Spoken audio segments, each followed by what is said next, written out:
इश्क में हारी, जिसकी राइटर है अन्ना इलियास। उसी रात मुतीबा ने फ़ोन मिलाकर सुमेरा को दिया। अपने निकाह की बात अब वो खुद माँ से कैसे करती, चाहे निकाह कैसे भी हो रहा था, मगर उसके लिए यही इस वक्त ज़रूरी था। वो हकीकत पसंद थी और जानती थी रईद सिर्फ उसे बचाने के लिए ये सब कर रहा है। उसका यही एहसान बहुत था। मुतीबा को ना चाहते हुए भी ये एहसान लेना था। अपनी इज्जत उसे अपनी अना से प्यारी नहीं थी और इज्जत बचाने की कोई और सूरत उस निकाह के अलावा उसके सामने नहीं थी। कैसी हो बहन? सुमेरा ने बात का आगाज़ किया। कैसी हो सकती हूँ बहन, मेरी जान का टुकड़ा यूँ तूफानों की जद में है। आप ही बताइए, ऐसे में मैं कैसी हो सकती हूँ? वो यासियत भरे लहजे में बोली। बहन, अल्लाह पर यकीन रखिए, वो आपको इस मुश्किल से ज़रूर निकालेगा। सुमेरा ने उन्हें तसल्ली दी। उसी पर तो यकीन है, वो सरदा भरकर बोली। तो बस समझिए कि वो यकीन पूरा होने जा रहा है, उन्होंने मुसर्रत तमीज़ लहजे में कहा। क्या मतलब? वो नासमझी से बोली। कल शहाब मुतीबा के ऑफिस में बहुत हंगामा करके गया, फिर हमने मजबूरन उसके बॉस को सब बताया। वो बहुत अच्छा बंदा है, उसने सारी बात सुनकर आज एक हल बताया है जिसके लिए हमें आपकी ना सिर्फ इजाज़त की ज़रूरत है बल्कि वो आपसे मिलना भी चाहता है। रफ़िया हैरत से सब सुन रही थी। जी जी बहन, बताइए। असल में शहाब ने झूठा निकाहनामा बनवाया, जिसकी वजह से रईद, जो कि मुतीबा का बॉस है, उसने सोचा है कि वो मुतीबा को अपने निकाह में लेकर शहाब जैसे गुंडे का मुकाबला कर सके और उसके पास मौजूद निकाहनामे को गलत साबित कर सके।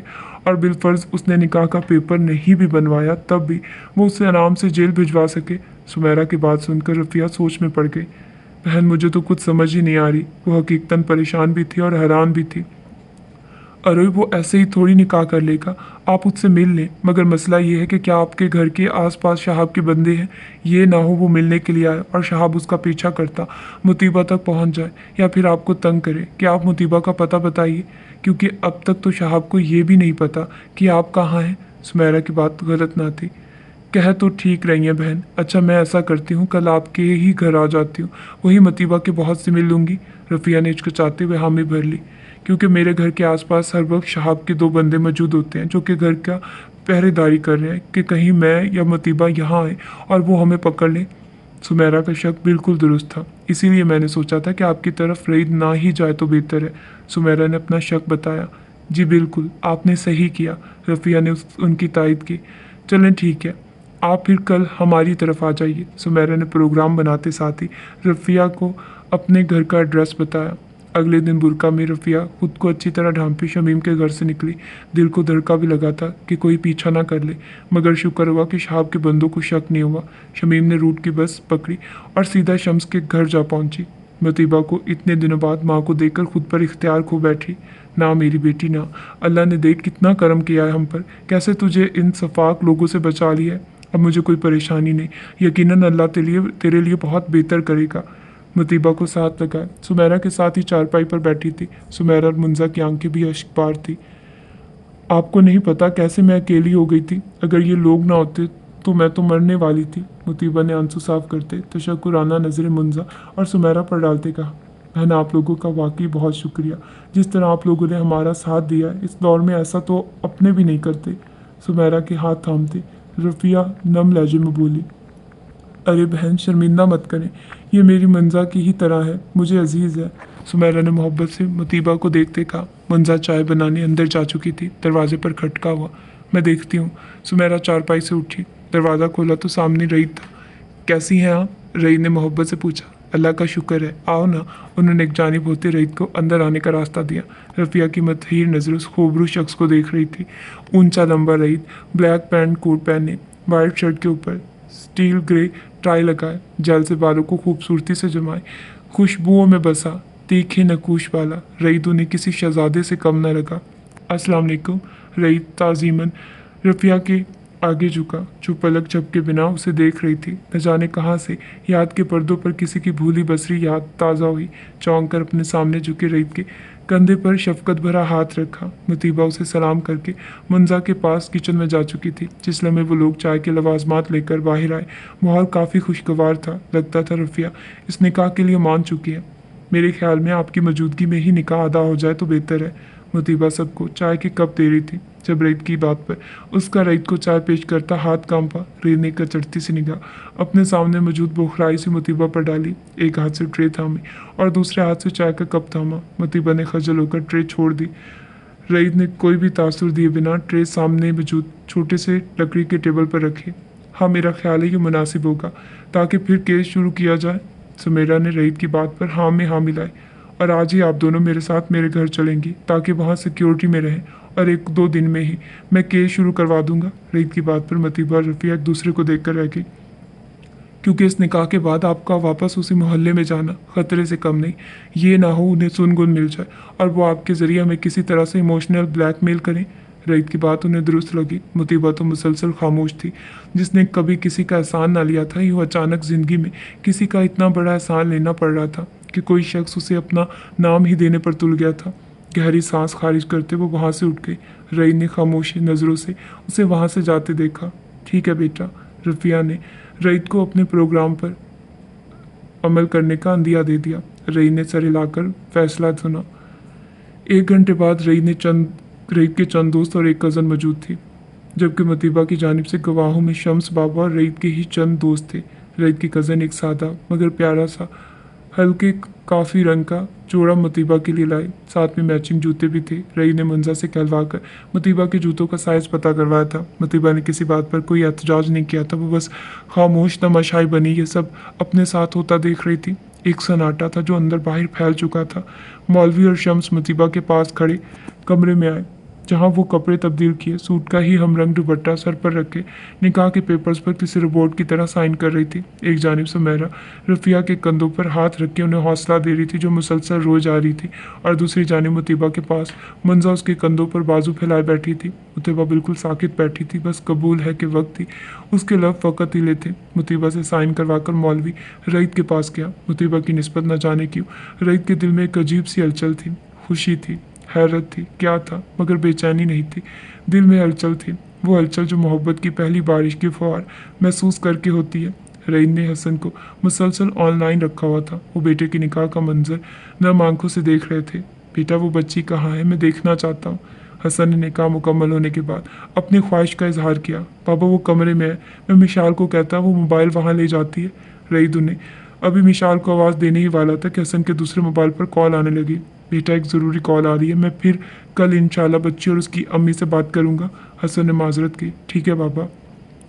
रईद ने कोई एतराज़ ना किया। मुबारक हो आंटी। मुबारक हो भाभी। रईद की कज़न चहकते हुए मुतीबा को साथ लगाकर मुबारक दे रही थी। मुतीबा सपाट चेहरा लिया उसकी खुशी देख रही थी। भाभी, ये लफ्ज़ ही कितना अजीब लग रहा था। रईद रिफ्रेशमेंट का कुछ सामान मंगवा चुका था। मंजा और मिशाल सबको खाने पीने की चीज़ें पेश कर रही थी। शुक्र अल्लाह का, सब खैर खैरियत से हो गया। मंजा ने हाथ आपस में जोड़कर लम्हा भर को आंखें बंद करके रफ़िया को मुखातिब किया। बस बहन, दुआ करना इस गर्दाब से जल्द बाहर आ जाए। अल्लाह रईद बेटे को बेहिसाब खुशियाँ दे, जिसने हम गरीबों के लिए इतना बड़ा कदम उठाया। रफ़िया भी जानती थी कि ये निकाह सिर्फ मसलहतन किया गया है। वो किसी खुशफहमी में नहीं रहना चाहती थी। कुछ देर बाद ही जहाँ सब मेहमान गए, वहीं रईद ने भी जाने की इजाज़त मांगी। आप सबका बेहद शुक्रिया। रईद ने शम्स बाबा से हाथ मिलाते सुमेरा और मुंजा को भी मुखातिब किया। अल्लाह बस इन्हें इन तकलीफ हालात से निकाले। और वैसे भी बेटा, इंसान ही इंसान के काम आता है ना। सुमेरा ने सच्चे दिल से कहा। हम इसे बहुत याद करेंगे, बहुत प्यारी बेटी है। सुमेरा मतीबा को साथ लगाते मोहब्बत से बोली। रईद को उसकी इस कदर खामोशी बहुत चुभ रही थी, परेशान कर रही थी। वो बिल्कुल गुमसुम थी। रईद ने उसके बेतासुर चेहरे से नजर हटाई। ओके मुंजा, तुम आना, मेरी अकेडमी तुम्हारी जॉब का बंदोबस्त करती हूँ। विशाल मुंजा से मिलते हुए बोली। चंद ही लम्हों में उनकी बहुत अच्छी दोस्ती हो गई थी। ज़रूर, मुंजा ने भी हामी भरी। घर से बाहर निकलते सुमेरा ने मुतीबा को अच्छी तरह चेहरा ढकने का कहा। फिर मुंजा ने खुद ही आगे बढ़कर उसके दुपट्टे से ही उसका निकाब सेट कर दिया। भाभी, आप आ गए, बैठिए। गाड़ी के पास आते मिशाल ने उसे आगे बिठाना चाहा। नहीं मिशाल, आप आगे बैठ जाओ, मैं या अम्मी बैठे तो किसी के भी देख लिए जाने का खतरा है। मिशाल को सहूलत से इनकार करते वो पिछली सीट का दरवाज़ा खोलकर बैठ भी गई। हालांकि वह निकाब में थी और रफ़िया बुरका में। मिशाल ना समझी से उसका इनकार सुनकर वहीं जमी रही। रई ने उसे इशारा करके आगे बैठने का कहा। मुतीबा मिशाल को ये नहीं कह सकती थी कि निकाह के एक पेपर साइन कर लेने से मैं वाकई तुम्हारी भाभी नहीं बन गई, और ना उस रहम दिल शख्स की बीवी। एक मजबूरी है, और मजबूरियों को मैं यूं कैश करवाने की कायल नहीं। मैं कल भी उसकी मुलाजिम थी, आज भी उसकी मुलाजिम हूँ, मालकिन नहीं बन गई। आंसू पीते उसने नज़रें बाहर भागते दौड़ते मंजर पर जमाई। मगर बैक व्यू मिरर से दो आंखें उसकी आंखों की वहशत से अनजान नहीं थी। उसकी आंखों में छुपे दर्द को महसूस कर रही थी। रई ने पहले मिशाल को ड्रॉप किया, फिर गाड़ी अपने घर जाने वाले रास्ते पर बढ़ा दी। कुछ देर बाद ही गाड़ी एक आलीशान बंगले के आगे रुकी। मुतीबा और रफ़िया को तो वो कोई महल ही लगा था। आइए, गाड़ी पोर्टिको में खड़ी करके वो बाहर निकला। उसकी तकलीद में वो दोनों भी बाहर आई। रईद उन्हें अपने पीछे आने का इशारा करता अंदर की सीढ़ियां चढ़कर अंदरूनी हिस्से की जानिब बढ़ा। लकड़ी का मुनकशिफ दरवाज़ा खोलकर उन दोनों को अंदर बढ़ने का कहा। वो दोनों खामोशी से अंदर आ गए। सामने बड़ा सा हॉल था जिसके चारों जानिब मुख्तलिफ दरवाजे थे। रईद उन्हें लिए साहब पहले हॉल की सीढ़ियां उतरकर सोफ़ों की जानिब बढ़ा। बैठिए आप, उन्हें बैठने का इशारा करके किसी मुलाजिम को आवाज़ दी। ठंडा लाओ, मुलाजिम को हुक्म देकर वो अपने सामने मौजूद सोफ़ों पर बैठी रफ़िया और मुतीबा की जानिब मुतवज्जे हुआ। रफ़िया बुर्का उतार रही थी। मुतीबा ने भी निकाब करा लिया। अभी आप दोनों कुछ दिन बाहर नहीं जाएंगी। मैं मिशाल से कहूँगा आप दोनों के कपड़ों का बंदोबस्त कर दे। रई ने किसी बॉस के से अंदाज में उन्हें अगले दिनों का लाया अमल बताया। इतनी देर में मुलाजिम जूस ला चुका था। तीनों को उसने गिलास पेश किए।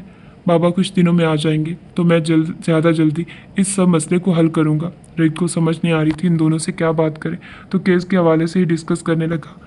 आंटी, आपके भाई ने कभी आपसे कांटेक्ट नहीं किया? रई ने रफ़िया से सवाल किया। नहीं बेटे, वो तो ऐसे गया, सब ताल्लुक़ ख़त्म करके गया कि कहीं भूले से भी मैं उससे कोई रब्ता न कर सकूं। उन्होंने लंबा सांस खींचते हुए कहा। और आपके कोई कज़न्स, कोई खाला, मामू? रई की बात पर उन्होंने नफ़ी में सर हिलाया। जब मेरे अपने भाई ने मुझसे ताल्लुक़ नहीं रखा तो किसी और रिश्तेदार ने मुझे क्या समझना था? रफ़िया ने दुख से कहा। अकबर, खाना लगाओ। रई ने मुलाजिम को फिर से हाँक लगाई। खाना खाकर रई ने एक कमरा मुतीबा और रफ़िया को दिखाया। आप अगर अलग सोना चाहती हैं तो इसके साथ वाले कमरे में सो सकती हैं। रई ने मुतीबा को मुखातिब किया। अरे नहीं बेटा, इतना बड़ा तो कमरा है, हम इकट्ठे ही सो जाएंगे। मुतीबा के बोलने से पहले ही रफ़िया बोली। रई फिर भी मुंतज़िर निगाहों से उसकी जानिब देखता रहा। कुछ तो कुफर टूटे। नहीं ठीक है सर, मुतीबा ने आखिरी लफ्ज़ बोलकर उसे अपना और उसका असल ताल्लुक़ बावर करवाया। Okay, good night. रईद सर हिलाकर कमरे से बाहर चला गया। मुतीबा ने उसकी नज़रों की गिरफ्त से आज़ाद होने पर सुख का सांस लिया। वो क्यों उसे यूं और मुसलसल देखता रहा था, वो समझ नहीं पा रही थी। वो कोई हूर परी नहीं थी और इस बात से वो अच्छी तरह वाकिफ़ थी। अगले दिन रईद ने तो सुबह जल्दी ही ऑफिस चला गया। 11 बजे के करीब मिशाल लदी फुंदी आई। अस्सलाम वालेकुम, कैसी हैं आप दोनों? मिशाल बहुत मोहब्बत से उनसे मिली। बिल्कुल ठीक, तुम सुनाओ? कल की निस्बत आज मुतीबा का रवैया उससे काफ़ी बेहतर था। मिशाल को थोड़ा हौसला हुआ। मैं भी ठीक हूँ, ये कपड़े आप लोगों के लिए लेकर आई हूँ, चेक कर लें। अब आप लोगों को ले जा नहीं सकती थी, इसीलिए जो मुझे पसंद आया और जो समझ आई उसी अंदाजे से मैं ले आई। विशाल ने शॉपर खोलकर उनमें से चीज़ें निकालते हुए कहा, क्योंकि उसके कहने पर भी मुतीबा ने खुद से एक भी शॉपर को हाथ नहीं लगाया था। रफ़िया तो उससे मिलते ही चाश्त की नमाज़ पढ़ने चली गई थी। देखो, वो मोहब्बत से 4-5 वो सूट जो उसने मुतीबा के लिए लिए थे उसके पास सोफे पर ले आए। मुतीबा ने सरसरी निगाह उन पर डाली। सूट सब एक से बढ़कर एक थे। मैंने कभी इतने महंगे कपड़े इस्तेमाल नहीं किए, इसलिए मुझे नहीं पता कि अच्छे हैं या बुरे, मगर तुम जिस मोहब्बत से लाई हो यकीनन अच्छे ही हैं। मुतीबा एकदम तल्ख बोलते बोलते मिशाल के चेहरे पर फैलने वाले साए को देखकर बात बदल गई। ओ थैंक यू, ये तुम पर बहुत अच्छे लगेंगे। वो मोहब्बत से उसके पास बैठती उसे खुद से लिपटा कर बोली, तुम सर की किस रिश्ते से कज़न हो? मुतीबा उसके हाथ में थामे कपड़ों को शॉपर में रखते हुए बोली, मैं रईद भाई की खाला की बेटी हूँ। मिशाल भी उसकी मदद करते हुए बोली, और तुम रईद भाई को सर क्यों कह रही हो? वो हस्बैंड है तुम्हारे अब। मिशाल उसे टोक कर बोली, तुम्हें जब सर ने इस निकाह के वक्त बुलाया तो क्या बताया था? मुतीबा उसका सवाल नज़रअंदाज करके अपना सवाल ले बैठी। यार रईद भाई शुरू से कुछ अजीब से बंदे, उनकी साइकी में आज तक नहीं समझ सकी। जब भी हम कज़न उनसे शादी का पूछते कि किससे करेंगे तो वो हमेशा यही कहते कि किसी बहुत हूर परी से नहीं, ऐसी जो जिसके किरदार में ऐसी बात हो कि वो मुझे क्लिक करे। और हाँ, मेरी शादी हमेशा हंगामी हालात में होगी। पता नहीं मुझे क्यों यकीन है कि मेरी शादी आम लोगों की तरह नहीं होने वाली, और देख लो तुम दोनों की शादी वाकई हंगामी हालात में होगी। विशाल की हूर परी वाली बात में वो अटकी हुई थी। मुझे ज़्यादा तो नहीं मालूम, बस इतना जानती हूँ कि रईद भाई ने कहा था मुझे इस वक्त तुम्हारी ज़रूरत है, तुम्हारी भाभी लानी है, अपना वादा पूरा किया है, शादी हंगामी हालात में है और मेरी बीवी के पीछे चंद नीच लोग लगे हैं, उनसे बचाने के लिए ये सब इस तरह करना पड़ रहा है, और बस मैं आ गई। मिशाल जिस बात को इतने आसान अंदाज में बयान कर रही थी वो मुतीबा को हज़म करना बहुत मुश्किल हो रहा था। उसके तो हवास भाभी, मेरी बीवी और वादा पूरा करने में बुरी तरह उलझ गए थे। वो तो रईत की इसी बात पर यकीन रखे हुए थी कि हालात बेहतर होते वो उसे छोड़ देगा। तो फिर ये सब बातें मिशाल से कहने का क्या मकसद था? उसके चेहरे पर मौजूद तफक्कुरात शायद मिशाल ने जान तो लिए थे मगर उन्हें पढ़ नहीं सकी थी। क्या हुआ, तुम इतनी परेशान क्यों हो? कोई गलत कह दिया कुछ मैंने? उसकी हौन की शक्ल देखकर वो यही समझी कि रात में गाड़ी में आगे बैठने वाली बात की तरह अब भी उसे कोई बात बुरी लगी है। नहीं नहीं, मुतीबा हवासों में लौटी। शुक्र है, रात में भी शायद तुम्हारा मूड ऑफ हो गया था मेरी किसी बात पर, तो मैं समझी तुम अभी भी खफा हो गई हो। उसे मोहब्बत से फिर से अपने साथ लिपटाते वो शुक्र करने लगी। तुमने अपना घर देखा है? अब वो इश्तियाक से उससे पूछने लगी। नहीं मिशाल, मैं चलो आओ दिखाऊं। वो उसका हाथ पकड़कर बात काटती उसे साथ खड़ी हो गई। वो उसे मिशाल को समझा नहीं सकती थी कि ये घर उसका नहीं, वो यहाँ सिर्फ एक मुसाफिर की तरह ही है। ऐसा मुसाफिर जो कुछ देर सस्ताने को किसी सराही में पनाह लेता है कि उसका घर नहीं पनाह गाह थी, और पनाह गाँव में लोग ताउम्र नहीं रहते। मगर फिलहाल वो खामोश थी। न जाने किस मसलियत के तहत रई ने उसे हकीकत नहीं बताई थी। उससे पूछे बिना वो मिशाल से कुछ नहीं कह सकती थी। खामोशी से उसके साथ चलती रही। मिशाल ने ही खानसमा को खाना बनाने का ऑर्डर दिया। खानसमा से भी उसका तारुफ घर की हैसियत से करवा दिया। मिशाल, अभी उसको तो मत बताओ। आखिर उसे मिशाल को टोकना पड़ा। अरे क्यों ना बताऊं, तुमने कल से सबको खींच कर रखना है, नहीं तो ये तो ढीले पड़ जाते हैं, और रईत भाई के पास इतना कहाँ टाइम होता है कि वो इन पर चेक रखें। सो अब ये तुम्हारी ड्यूटी। मिशाल उसकी कुछ भी सुने बिना बस अपनी ही कही जा रही थी। वो सारा दिन मिशाल उनके साथ ही रही। अब कुछ दिन नहीं आ सकूंगी, अकेडमी भी तो चलानी है ना। वो जाने की तैयारी कर रही थी जब मुतीबा से मुखातिब हुई। किसकी? तुम्हारी एकेडमी? मुतीबा ने सवालिया अंदाज में पूछा। हाँ ना, माँ बदौलत की एकेडमी है, क्लास 6 से ग्रेजुएट के स्टूडेंट्स तक की। कल मंजा को ऑफ़र की थी ना वो आकर पढ़ाने की। वो उन दोनों के साथ चलती हुई लाउंज के दरवाजे से बाहर लॉन की सीढ़ियाँ उतरकर अपनी गाड़ी के पास जा रही थी। माशाल्लाह, रफ़िया ने सताइशी अंदाज में कहा। सही। मुतीबा कुछ सोच में पड़ गई। ओके आंटी, अपना ख्याल रखिएगा। वो मोहब्बत से रफ़िया से मिली और फिर मुतीबा से। बहुत मज़ा आया तुम्हारे साथ बेटा, रफ़िया ने साफ कोई से कहा। मुझे भी, आती जाती रहूँगी, डोंट वरी। बाल झटक गॉगल्स पर्स में से निकाल कर पहने। गाड़ी में बैठकर स्टार्ट करते उन दोनों की जानिब अलविदाई अंदाज में हाथ हिलाया। मुतीबा और रफ़िया भी उसे हाथ हिलाकर उसकी गाड़ी बाहर निकलते ही अंदर की जानिब चल पड़ी। रात में रईत के साथ खाना खाने के बाद जिस लम्हे वो कमरे में गया और रफ़िया इशा की नमाज़ पढ़ने, तब मुतीबा ने उसके कमरे में जाने का सोचा। सुबह मिशाल के साथ ही उसका कमरा देख तो आई थी, मगर कमरे में दाखिल तब भी नहीं हुई थी। उसका कमरा कोई बहुत लग्जरी रूम नहीं था। दरवाज़ा खुलते ही सामने ज़मीन से थोड़ा सा ऊंचा बेड इस तरह था कि सीधे फटे पर मैट्रेस रखा हुआ था। कमरे के दाएं जानिब ग्लास वॉल से लॉन का हर मंजर देखा जा सकता था। ग्लास वॉल पर 20 पर्दे पड़े थे। बेड के बिल्कुल साइड राइटिंग टेबल थी जिस पर एक लैंप और एक पेन होल्डर था, और साथ ही रिवॉल्विंग कुर्सी। बाकी बाएं हाथ पर दीवार के साथ कैन का बुक रैक पड़ा हुआ था जिसमें बहुत सी मालूमाती किताबें मौजूद थी। रैक के साथ ही बैन बैग से बने 2 सिंगल सोफे थे जो टाइल्स के प्रिंट में थे। मुतीबा ने दरवाज़ा नॉक किया। रईस जो कि बेड पर तकरीबन नीम दराज किताब पढ़ने में महव था, हल्की सी आवाज़ में मौसीकी भी लगा रखी थी, हैरत से चंद लम्हे दरवाजे को घूरने के बाद सीधा होकर बैठा। कम इन। उसकी इजाज़त मिलते ही मुतीबा ने कमरे का दरवाज़ा खोला। उसे दरवाजे में इस्तादा देखकर रहीद हैरान हुआ। आइए प्लीज़, टांगे समेटकर उसे अंदर आने की इजाज़त दी। आप बाहर आ सकते हैं, मुझे कुछ ज़रूरी बात करनी है। घबराते लहजे पर काबू पाते वो अंदर आने को इनकारी हुई। आप अंदर आ जाइए, कोई इशू नहीं है, दरवाज़ा खुला रखिए। रईत उसकी घबराहट से महफूज हुआ। पहली बार उसे खुद से घबराते देखा था। नहीं, आप बाहर आ जाइए, वो बाजिद थी। ओके, आप लॉन में चले, मैं आता हूँ। रईत ने उठते हुए हामी भरी। मुतीबा ने सूखा सांस लिया और खामोशी से बाहर जाकर लॉन के पिलर के पास जा खड़ी हुई। फैंसी लाइट्स इर्द गिर्द जिगर जिगर कर रही थी। पूरे माहौल पर अजीब सा सुकून तारी था। हर चीज़ खामोश थी, एक शहर में लिपटी हुई थी, और इस शहर को रईत के कदमों की चाप ने तोड़ा। जी खैरियत थी? रईत ने उसके करीब खड़े होते उसे अब गौर से देखा तो अंदाज़ा हुआ वो कल के निकाह वाले सूट की जगह यकीनन मिशाल के लाए हुए ग्रे और पर्पल सूट में मलबूस थी। दुपट्टे को चादर की तरह उड़ा हुआ था।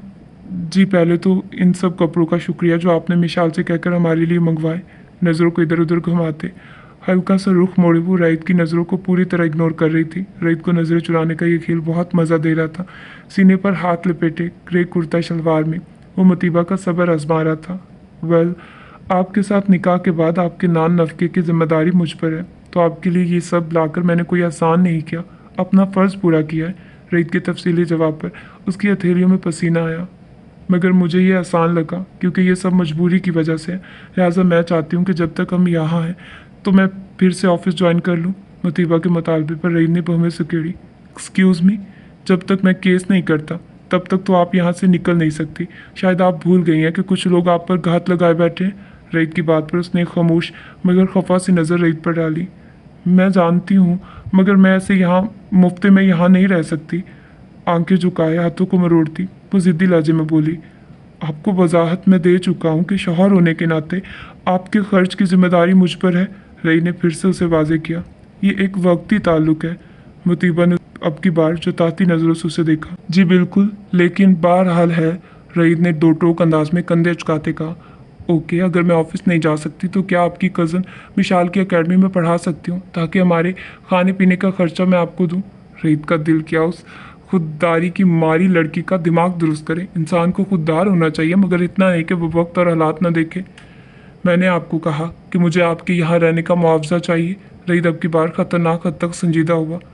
लेकिन मुझे यूँ अच्छा नहीं लग रहा कि हम यूँ आप पर किसी बोझ की तरह पड़ गए हैं। रईद का दिल किया अपना सर पीटने, मुर्गे की वहीं एक टांग। इस निकाह का मशवरा आपने दिया था? रईद के सवाल पर वो अजीब नज़रों से उसे देख कर रह गई। नहीं। क्या रईद को याद नहीं? जब ये फैसला मैंने किया था तो इसके नफ़ा नुकसान सब सोच कर किया था। जब निकाह करते मेरी मर्जी थी तो आपका खर्च उठाने की मर्जी भी मेरी थी। लिहाजा फजूल सोचों को दिमाग में जगह देने से बेहतर है आप इस बात पर फोकस करिए कि हम इस मसले से कैसे निपटना है। इससे मुतल्लिक कोई अच्छा मशवरा देंगी तो ज़रूर सुनूंगा। फजूल बातें सुनने के लिए मेरे पास टाइम नहीं है। अब की बार रईद ने लगी लिपटी रखे बगैर उसे लताड़ा। मगर मुझे स्टॉप इट मुतीबा, रईद के लहजे में गुस्सा जराया। जब इस मसले से निकल जाएं तो आपके रहने का जितना खर्चा होगा वो सूद समेत मैं लूँगा। मगर फिक्र मत करें, खुददार आप है तो मुफ्त की रोटियां मैं भी किसी को नहीं देता। रईद की बात का जुबानीपन समझे बिना वो रिलैक्स हो गई। ओके, आप सब खर्चा मुझे बता देना, मैं अपनी पे में से आपको दे दूँगी। मुतीबा जल्दी से खुश होकर बोली, ये सोच कर कि ये सब कर्ज है। ज़रूर, हर लम्हे का हिसाब और खर्च बताऊँगा। रईद के लहजे की गमगीरता और नज़रों की गहराई ने अब की बार मुतीबा को चौंकाया। उसे रईद के लहजे में कुछ अनोखा एहसास महसूस हुआ जिसे वो फिलहाल जुटलाने पर आमादा थी। अब रिलैक्स होकर सो जाइए, रईद उसे तसल्ली देता इससे पहले अंदर जा चुका था। मुतीबा चंद लम्हे वहीं खड़ी रही। आखिर वो मनहूस माँ बेटी गई कहाँ? शहाब के बंदे कितने दिनों से फाइक के घर की पहरादारी कर रहे थे मगर कोई खातिर ख्वाह रिजल्ट नहीं मिला। कहाँ गई तेरी बीवी और बेटी? बता। शहाब के कदमों के पास फाइक लाचार सा बैठा था। यक पैक शहाब चिल्लाता हुआ उस पर बरसा और जूते की नोक उसकी कमर पर मारी। वो बुलबुला उठा, मुझे मुझे नहीं पता खुदारा, मुझे नहीं पता।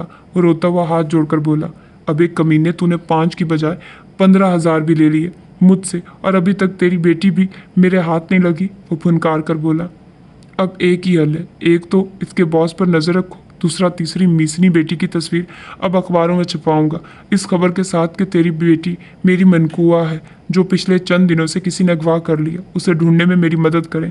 एक एक लफ्ज़ वो चबा कर बोला। और तू तू अब तब तक यहाँ से कहीं दफ़ा नहीं हो जाता जब तक तेरी बेटी नहीं मिलती। शहाब ने कभी हारना सीखा नहीं। वो फिर से जबड़े भींच कर बोला, तुम दोनों कल से उस कमीने बॉस की निगरानी करोगे, उसके घर का भी पता करो और हर रिपोर्ट मुझे दो। ऐसे कैसे वो गायब हो सकती है? यकीनन किसी न किसी का हाथ उसमें है। अपने 2 बंदों को हुक्म देने के बाद वो आंखें सुकेड़ कर बोला। दाढ़ी खुजाते उसकी सोच उन दोनों के गिर्द ही घूम रही थी। मुझे छोड़ दो, मैंने तुम्हारा क्या कसूर किया है? यहाँ तक हो सका, जहाँ तक हो सका तुम्हारी मदद की। फाइक फिर से मुनमनाया। अबे चुप, गाली बंद करो इस कमीने को। एक बार फिर उसे ठोकर मारकर अपने बंदों से फाइक को वहां से उठवाकर उसे एक कमरे में बंद करने का हुक्म दिया। वो चीखता चिल्लाता रहा मगर शहाब जैसे सफाक इंसान पर उसका क्या असर पड़ना था। आका जी, मिनिस्टर साहब का फ़ोन आया है। वो कुर्सी पर और भी आरामदेह अंदाज में बैठते, पाँव जूतों समेत सामने मौजूद टेबल पर रखते अपने रिवॉल्वर के साथ खेलने में मशगूल था कि उसका एक बंदा हाथ में फ़ोन लिए तेज़ी से कमरे में आया। शहाब भी सीधा होकर बैठ गया। ये मैं क्या सुन रहा हूँ? किस लड़की के पीछे हो तुम? एक कड़क आवाज़ फ़ोन से सुनाई दी। वो सर जी, बस दिल के मामले हैं। वो डिठाई से मुस्कुराते हुए बोला, दिल को काबू में करो और काम पर तवज्जो दो। ऐसी औरतों को टिश्यू पेपर से ज़्यादा अहमियत नहीं देते। वो गर्ज कर बोला, अरे सर जी, टिश्यू पेपर को बरतने का मौका ही कहाँ मिला? अब प्यास बुझाने को कुछ तो तदबीर करनी है ना। आंख दबाकर अपनी गलीज गुफ्तगू से वो मिनिस्टर को बोर कर चुका था। अच्छा अभी सब बातें दफ़ा करो। वो जो जलसे को नाकाम बनाने का मैंने तुम्हें काम दिया था वो सब तैयार है ना? ये ना हो तुम लड़की के चक्करों में मेरा काम भूल जाओ। पैसे वसूल कर चुके हो, लिहाजा ज़रा सी लापरवाही हुई तो एक एक पाई का हिसाब ले लूँगा। मिनिस्टर बिगड़ कर बोला। ओ सर जी आप फिक्र ही ना करें, ऐसी तबाहियाँ करनी है इस जलसे में कि आपका मुखालिफ आइंदा ऐसा करने का सोचेगा भी नहीं। अजी हाथ ही औरतों पर डालकर उसे बदनाम करना है। वो फिर अपनी शैतानी सोच पर मुस्कुराया। हाँ हाँ शाबाश, चलो भाई एंजॉय करो। वो मुतमईन होकर फ़ोन बंद कर गया। यार तुम्हारे ऑफिस के सीसीटीवी कैमरों में से उस दिन की फुटेज है जब शाहब ने तुम्हारे ऑफिस में आकर हंगामा किया था? रईद उस वक्त समीर बट के पास मौजूद था, जो शहर का नामी करामी वकील तो था ही मगर रईद का बेहद अच्छा दोस्त था। हाँ बिल्कुल वो मौजूद है। तुम कहते हो तो कल ही मैं तुम्हें वो पहुंचा देता हूँ, रईद ने सर इस बात में हिलाते बताया। हाँ यार वो बहुत ज़रूरी है, इससे हमारा केस और भी मजबूत बन जाएगा। रईस शहाब पर झूठे निकाहनामा का केस दायर करवाने के लिए अपने दोस्त के साथ बैठा पेपर वर्क करवा रहा था। तुम्हारी सास की जो हमसाई हैं, क्या तुम्हें यकीन है कि वो शहाब के खिलाफ कोर्ट में गवाही देंगी? क्योंकि वही एक आई विटनेस हमारे पास मौजूद है। समीर के हाथ तेज़ी से सामने रखे कागजात पर चल रहे थे और साथ साथ दिमाग भी जहाँ वो अटकता रईस से सवाल पूछ लेता था। हाँ मुझे पूरा यकीन है कि वो गवाही देंगी और इसके अलावा मेरा ऑफिस का स्टाफ भी शहाब के खिलाफ गवाही देगा, रई ने पुर यकीन अंदाज में कहा। ठीक है, कल ही तुम वो फुटेज मुझे दोगे और कल हम उसे अदालत की तरफ से नोटिस भिजवा देंगे। मगर इसके लिए ये भी ज़रूरी है कि तुम्हारे हल्का अहबाब में तुम्हारी शादी और भाभी की तुम्हारे घर में मौजूदगी का सबको मालूम हो, ताकि कल को कोई ये कहता हुआ ना आए इन्हें भाभी की मौजूदगी का पता नहीं था। रई ने उसकी बात पर किसी किस्म का रद्द-ए-अमल नहीं दिया, बस खामोशी रहा। वो जो इस निकाह को खुफिया रखने के चक्कर में थे, लगता था पूरी दुनिया के सामने आकर ही रहेगा। तो इसके लिए क्या करना चाहिए? रई ने उसी से हल पूछा। अपने स्टेटस पर हर जगह लगा दो कि तुम्हारा कुछ इमरजेंसी में उस लड़की से निकाह हो गया, सबसे माजरत कर लो और रिसेप्शन की कोई डेट डिसाइड करके रिसेप्शन भी दे दो और सबको इन्फॉर्म कर दो। समीर के मशवरे पर वो खामोश रहा। देखो कोर्ट में ये सब प्रूफ्स देने बहुत ज़रूरी होते हैं, अगर ऐसा कुछ नहीं होगा तो हमारा केस कमज़ोर भी पड़ सकता है। वो बहुत तगड़ा बंदा है, समीर ने उसे हकीकत बताई और बदकिस्मती से भाभी के साइन से लेकर आईडी नंबर तक सब उसके पास है। रईद को एक बार फिर चुप लगी। और फ़र्ज़ करो हम बता भी देते हैं कि उनके बाप ने उन्हें बेचा और तुम उन्हें प्रोटेक्ट करने आ गए, जो कि हम बताएंगे, मगर वो निकाहनामा प्रूफ के तौर पर पेश करेगा, तो फिर भाभी की तुम्हारे साथ निकाह में मर्जी शामिल होना ना सिर्फ ज़रूरी है बल्कि ये भी ज़रूरी है कि तुम्हारे सब अहबाब को पता हो। सुमेर की बात उसे काफ़ी हद तक समझ आ रही थी। ठीक है, सबसे पहले तो हम उसके बाप को भी अंदर करवाएंगे जिसने जुए के एवज बेटी को बेचा, और फिर उसी को प्रोसीड करते हुए शहाब पर हाथ डालेंगे। समीर ने तफसील शेयर की। ठीक है, मैं बाबा से भी आज बात करता हूँ कि वो जितनी जल्दी हो सके पाकिस्तान आए, रई ने उठते हुए कहा। ठीक है, परेशान ना हो, अल्लाह बेहतर करेगा। और हाँ, मैंने तेरे घर के बाहर सिक्योरिटी भी टाइट करवा दी है। खड़े होकर रईद से बगल गिर होते समीर ने इतला दी। थैंक्स यार, रई ने तशक्कुर अमीज़ लहजे में कहा। और अपना भी ख्याल रखना कि कहीं कोई तुम्हारा पीछा तो नहीं कर रहा, क्योंकि शहाब कोई ना कोई कमीनी चाल ज़रूर चलेगा। सो चौकन्ना रहना। रईद को मुतनबा किया। ज़रूर, ओके यार, अल्लाह हाफिज़। रईद उससे हाथ मिलाता उसके ऑफिस से बाहर निकल आया। गाड़ी ऑफिस के रास्ते पर लाते उसे समीर के शक पर यकीन की मोहर सख्त होती महसूस हुई जब एक सफ़ेद सुजुकी एवरी उसका पीछा करती ऑफिस तक आए। यकीनन ये गाड़ी ऑफिस उसका पीछा करती यहाँ और अब यहाँ से वापस ऑफिस आई है। रईद को अब एहतियात करनी थी। हेलो सर जी, एक ख़बर है। कैफ जो सुबह से रईद का पीछा कर रहा था, रईद का पीछा करते ही वो वकील के ऑफिस तक पहुंचा और अब उसके पीछे पीछे वापस उसके ऑफिस के बाहर आकर खड़ा हुआ था। फ़ोन करके शहाब को इत्तला करने का सोचा। क्या खबर है? शहाब भी पूरी तरह मुतवज्जे हुआ। सर जी, वो बॉस अभी कुछ देर पहले एक वकील के ऑफिस गया था और वहाँ से अब वापस अपने ऑफिस आया है। कैफ की बात पर शहाब का चौंकना बनता था। मुझे शक था कि उस कमीने का कुछ ना कुछ हाथ है इस सब में। वो लड़की ऐसे ही गायब नहीं होगी, और उसकी माँ भी। यकीनन उसी ने उन्हें कहीं छुपाया होगा। तुम तस्वीर अखबार वाले दफ्तर देकर आए थे कि नहीं? शहाब दांत पीस कर बोला। आका जी, वो तो मैंने सुबह ही देखकर फिर यहाँ आया था, उसने ताबेदारी से कहा। ठीक है, अब देखते हैं बकरे की माँ कब तक खैर मनाएगी। उसकी शैतानी मुस्कुराहट उस लम्हे उसे और भी करख्त बना रही थी। सर, वो कह रहे थे कि खबर 2-3 दिन तक छपेगी। कैफ ने एक और इतला दी। अच्छा कोई नहीं, तब तक हम उसके घर की निगरानी करवाएंगे, कुछ तो मालूम होगा ही। शहाब ने मूंछों को ताव देते हुए कहा। चल अब अपना काम कर। आंखें घुमाकर फ़ोन बंद किया। बड़ी ऊंची उड़ान है तेरी। तसव्वुर में वो मुतीबा से मुखातिब हुआ। रई ने घर फ़ोन किया। अब उसे फिक्र थी कि अगर उसका पीछा हो रहा है तो उसके घर का पता करवाकर उसकी निगरानी भी हो रही होगी। मुलाजिम ने फ़ोन उठाया। बीबी कहाँ है? रईत को समझ ना आए मुतीबा को के बारे में कैसे इस्तफार करे। भाभी की बात कर रहे हैं या उनकी अम्मी की? मुलाजिम लड़के ने दाम निकाले। रईत उसके भाभी कहने पर चौंका। वो जो सबको बताने का तहिया कर रहा था उसके घर में पहले से ही पता था। हाँ, अपनी भाभी को बुलाओ, रई ने संजीदगी से कहा। भाभी? भाई जी का फ़ोन है। सलमान हमेशा उसे भाई जी ही कहता था। मेरे लिए? उसे फ़ोन से मुतीबा की आवाज़ वाज़ेह सुनाई दी। जी जी। अब मुझसे तो वो बात करेंगे नहीं। वो हंसमुख लड़का 17-18 साल का लड़का था। मुतीबा ने उसके बेवक्त मुस्कुराने पर घूरा। हेलो। रिसीवर अब मुतीबा के हाथ में था। हेलो, कैसी हैं? सब ठीक है घर पर? रईत के लहजे में छुपी तशवीश मुतीबा को परेशान कर गई। जी सब ठीक है। क्यों, खैरियत है? वो भी समझ गई कि कोई मसला है। जी खैरियत नहीं है। शहाब ने मेरे पीछे बंदे लगा दिए और यकीनन वो घर की भी निगरानी करवा रहा होगा। आप कोशिश करें कि फ़िलहाल घर के रिहायशी हिस्से में रहिए, क्योंकि बाहर जाएंगी तब भी हो सकता है वो कहीं से घर के लॉन वगैरह की निगरानी करवा रहा हो। रईत ने उसे एहतियात करने को कहा। ठीक है। मुतीबा मुतफक्किर से बस यही कह पाई। चले ठीक है, कोई भी मशकूक हरकत देखिए मुझे आपने फ़ौरन कॉल करनी है। वैसे तो मेरे घर की सिक्योरिटी के लिए मेरे एक दोस्त ने बंदे भेज दिए हैं, फिर भी ऐसे शातिर लोगों का कुछ कहा नहीं जा सकता। आपने मुकम्मल एहतियात करनी है और आंटी को भी समझा दीजिएगा। रई ने उसे तसल्ली दी। जी मैं अम्मी को बता दूंगी। सुने, वो फ़ोन बंद करने ही वाला था कि मुतीबा की आवाज़ पर फ़ोन बंद करता हाथ रुका।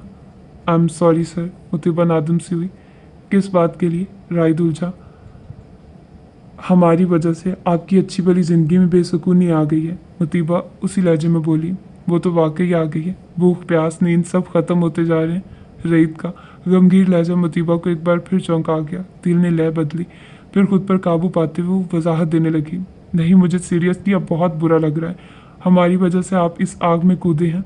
क्या कोई और हल नहीं हो सकता? क्या आपकी जान को कोई नुकसान ना हो?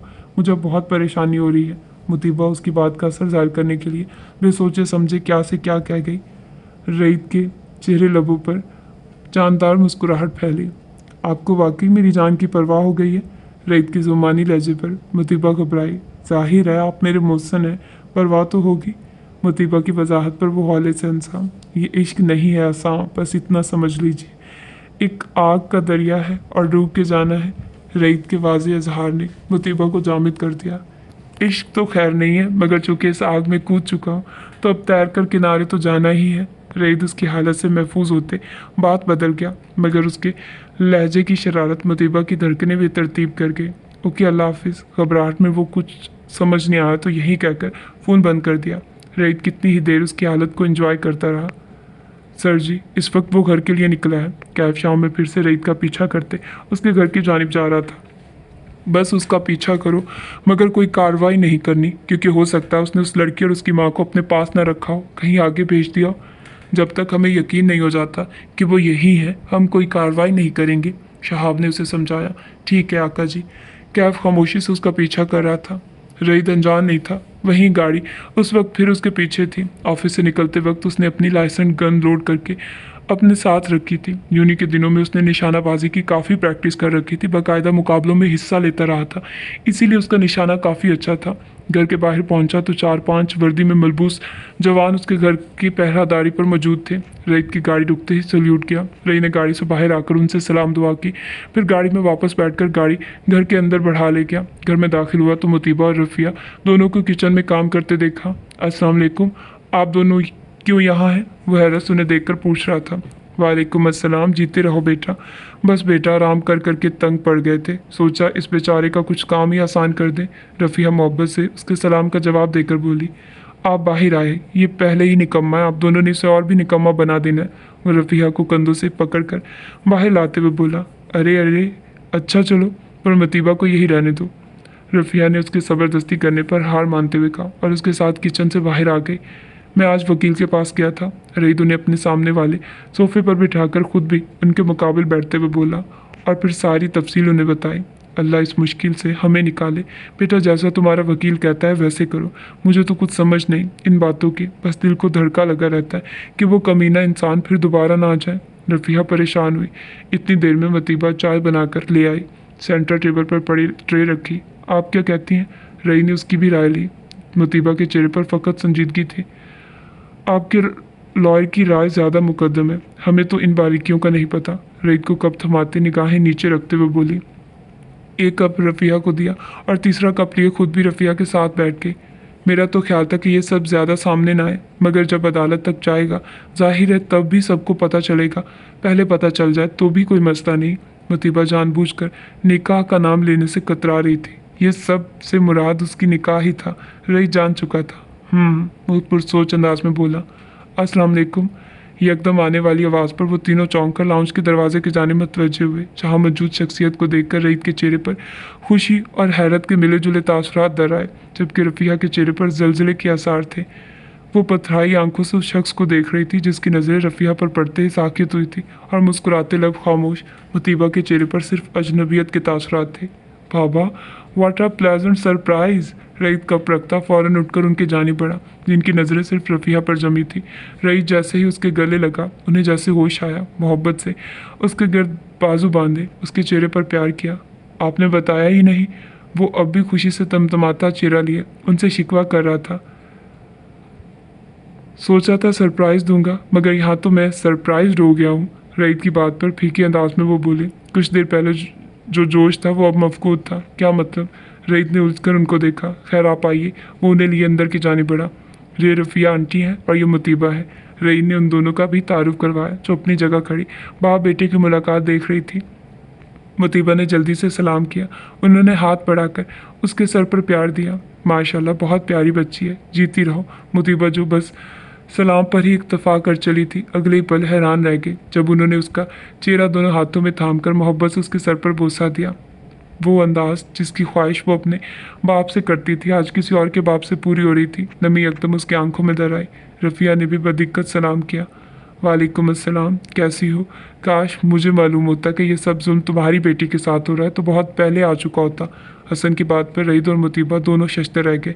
रईद को लगा जिनकी तलाश उन दोनों को कब से थी वो उनके सामने ही है। कोई बात नहीं हसन, हम दोनों दुनिया में शायद जुल्म सहने ही आई हैं। कुछ जुल्म मैंने सहे और कुछ मेरी बेटी ने। उनके लहजे की काट को मुतीबा समझने से कासिर थी, मगर रईद उन्हें हक बजानिब समझ रहा था। बाबा, आप लोग बैठिए प्लीज़। रईद ने उन सबको बैठने का कहा। सलमान बाबा का सामान उनके कमरे में पहुंचा दो। रईद ने सलमान को आवाज़ लगाई। जी आया भाई जी। सलमान ने किचन से आवाज़ लगाई। एक तो मेरी समझ से बाहर है, तुम बाप बेटे को इन गरीब रिश्तेदारों से क्या मोहब्बत है? हसन ने ताज्जुब भरी नज़रों से माँ को देखा, जो नखवत से अपनी बात कहकर क्यूटिक्स लगाने में मसरूफ़ हो गई। मम्मी प्लीज़, अल्लाह को ये गरूर पसंद नहीं है। हसन ने माँ को समझाना चाहा। ओफो भाई, अब ये मौलवियों वाली बातें लेकर बैठ जाओ। कोई कह सकता है कि तुम बाहर सर से पढ़कर आए हो? वो हाथ उठाकर उसे खामोश करवाती हुई सर झटक कर बोली। अब मेरी एक बात कान खोल कर सुन लो। तुम्हारे बाप के सर पर जो अपनी गरीब कज़न की बेटी से तुम्हारी शादी का भूत सवार है ना, वो भूत तुम्हारे सर पर चढ़ा तो मैं तुम्हें कभी माफ़ नहीं करूँगी। बेटे को वॉर्न करती वो उठकर वहाँ से अपने कमरे की जानिब बढ़ी। हसन ने सर को हौले से नफ़ी के अंदाज में जुम्बिश दी। बाप था कि अपनी कज़न की बेटी से शादी करवाने पर तुला था, और माँ थी कि जिनका गुरूर ही ख़त्म होने में नहीं आ रहा था। वो तो जैसे उन दोनों के दरमियान सैंडविच बन गया था। हसन वालदैन का इकलौता बेटा था, और ये इकलौता होना जहाँ खुशी का सबब था, वहीं एक बहुत बड़ा अजाब भी था, क्योंकि दोनों इस पर अपनी अपनी मर्जी थोपते थे, और वो अपनी मर्जी नहीं कर पाता था। माँ की ख्वाहिश पर बाहर पढ़ने चला गया। वापस आया तो कदीर ने उसे बिजनेस में अपने साथ लगा लिया। उसने भी चुपचाप उनके बिजनेस को मजीद बढ़ाना शुरू किया। उसके वालिद शुरू से लैंडलॉर्ड नहीं थे। तालीम हासिल करने गांव से शहर आए। पढ़ाई ख़त्म करते ही एक दोस्त के साथ बिजनेस शुरू किया, और फिर वो चमकता गया। उसकी वालदा मेहरबानों ने किसी बिजनेस डील में देखा और उन पर दिल हार गई। कदीर मर्दाना वजाहत का शाहकार था। मेहरमा ने किसी तरह उन्हें अपनी जानिब मुतवज्जे कर ही लिया। खूबसूरत थी। कदीर ने भी हामी भर ली। शादी के बाद पहली औलाद के वक्त ही कुछ ऐसी पेचीदगियाँ हुई कि वो हसन के बाद दोबारा माँ नहीं बन सकी, इसीलिए सारी तवज्जो हसन पर मबजूल थी। कदीर गो के गांव से आ गए थे, मगर पीछे रह जाने वाले बहन भाइयों और रिश्तेदारों के साथ मदद का सिलसिला हमेशा कायम रखते थे। हसन के बाहर से तालीम मुकम्मल करके आते ही वो हसन को लिए गांव गए। मेहरबानों को गांव कभी पसंद नहीं रहा था। वो कदीर के साथ भी बहुत कम जाती थी, इस बार भी ना गई। मगर ये ना जाना उनके गले पड़ गया। कदीर अपनी खाला की बेटी के घर उसकी मिजाज पुरसी करने गए तो मालूम हुआ वो बीमार है। उसकी एक ही बेटी रफ़िया और एक ही बेटा नदीम था। खामद भी काफ़ी लागर था। वो चाहती थी कि उनके मरने से पहले बेटी का घर बस जाए। कदीर की रफ़िया की माँ से शुरू से बहनों वाली हंसीयत थी। उनकी तकलीफ़, उनका रोना कदीर को बर्दाश्त न हुआ तो रफ़िया को हसन के लिए मांग लिया। हसन से पूछा तो उसने बाप के फैसले की खिलाफ वर्जी नहीं की। वही बात पक्की करके आ गए। घर आकर जब मेहरबानों को बताया, उन्होंने तो ऐसा तूफान खड़ा किया कि हसन को इस तूफान के आगे खड़ा रहना मुश्किल हो गया। मगर कदीर डट कर उनका मुकाबला करते रहे। मैं ज़बान दे आया हूँ और ज़बान से हम पीछे हटने वालों में से नहीं। तुम खुद उस बच्ची को देखोगी तो तुम्हें बहुत पसंद आएगी। बहुत प्यारी है वो। उन पर मेहरबानों के वावेले का कोई असर नहीं हो रहा था। देखती है मेरी चूती, वो चिल्लाई। ये याद रखना कि उसकी शादी में अगर तुम शामिल ना भी हुई तो मुझे कोई अफसोस नहीं होने वाला। इसीलिए सीधी तरह इसके निकाह की तैयारी करो। निकाह के चंद महीनों बाद हम शादी कर देंगे। उन्होंने अपना फैसला सुनाया। मेहरबानों उनके अंदाज देखकर वक्ती तौर पर खामोश हो गई। मगर हसन की ब्रेन वॉशिंग करती रही, जिसका कोई असर न हुआ। उल्टा हसन माँ से मुंतफिर हो गया। उनकी हर वक्त की अमीरी गरीबी का लाग अलापने वाली हरकत उसे बेहद गिरा गुजर रही थी। हफ्ते बाद ही उसके निकाह की तैयारी शुरू हो चुकी थी। मैंने कितना तुम्हें समझाया मगर तुम पर कोई असर नहीं हुआ। वो थोड़ी देर पहले ही ऑफिस से आया था कि मेहरबानू फिर से लट लिए उसके पीछे पड़ गई। वो अपने कमरे में बेड पर बैठा जूते उतार रहा था जब वो उसके कमरे में उसके पास बैठकर कंधे पर हाथ रखकर बोली, मम्मी प्लीज़, मैं तंग आ गया हूँ रोज़ रोज़ की इन बातों से। वो बहुत धीमे मिजाज का इंसान था, मगर माँ की इन तकलीफ दे बातों पर आखिरकार फट पड़ा। हाँ तो निकालो खुद को इस अजियत से एक लड़की हमारे हल्के में। मैं तुम्हारी उनमें से किस जिससे तुम कहोगे तुम्हारी शादी करवा दूंगी। वो उससे नए मशवरे देने लगी। हाँ, और कल को वो आपकी तरह मेरी औलाद को अमीरी और गरीबी के सबक पढ़ा रही हो। मम्मी, अल्लाह ने हम सबको इंसान बनाया। अमीरी और गरीबी किसी इंसान की इंसानियत को जज करने का पैमाना नहीं है। असल पैमाना इंसानियत है। वो अपने मखसूस धीमे लहजे में माँ को एक बार फिर समझाने लगा। हसन, तुम्हें क्या हो गया बेटा? क्या ये सब दौलत जायदाद हमने इसीलिए बनाए हैं कि तुम एक गरीब गुरबा से शादी करके उस पर खर्च करो? वो हाथ लहराते एक अदा से बोली। ये आपका बनाया वो नहीं है, ये अल्लाह की देन है। वो चाहे तो एक सेकंड में ये सब उल्ट दे। और आज जिनको आप गरीब कह रही हैं, कल को हम भी इन्हीं की लाइन में शामिल हो जाए। मम्मी, इतना गरूर अल्लाह को पसंद नहीं। हसन तासुब भरी नज़रों से माँ को देखकर बोला। अब फिर शुरू कर दो ये मौलवियों वाली बातें। तुम दोनों को समझाना, भैंस के आगे बीन बजाना है। मगर याद रखना, मैं भी किसी काम में पेश नहीं होंगी। आखिर उन्होंने इमोशनली ब्लैकमेल करना शुरू किया। मेरा ख्याल है डैडी, आपको पहले ही बता चुके हैं कि इस सबसे कोई फ़र्क नहीं पड़ेगा। शादी के लिए एक नेक और अच्छी औरत की ज़रूरत होती है। मेरे ख्याल में रफ़िया वैसी ही है, हसन ने दुरटोक अंदाज में कहा। मेहरबानों ने घसीली नज़रों से बेटे के अंदाज देखे। जहन्नुम में जाओ दोनों। और फिर उनका हर एहतजाज दम तोड़ गया जब निकाह का दिन आया। कदीर की मर्जी के मुताबिक सादगी से निकाह गांव जाकर हुआ। मेहरबानू उस वक्त तो खामोशी से शामिल हो गई, मगर दिल में सोच लिया कि ये सब ख़त्म करवा कर रहेगी। मगर उन्हें कोई चाल चलने की नौबत ही नहीं आई। हसन और रफ़िया की शादी से पहले हफ्ता कदीर का इंतकाल हो गया। शादी मुलतवी करनी पड़ी और मेहरबानों को मौका मिल गया। हसन, तुमसे एक बात करनी है बेटा। हसन बाप के बाद माँ का और फिर और भी ज़्यादा ख्याल रखने लग गया था।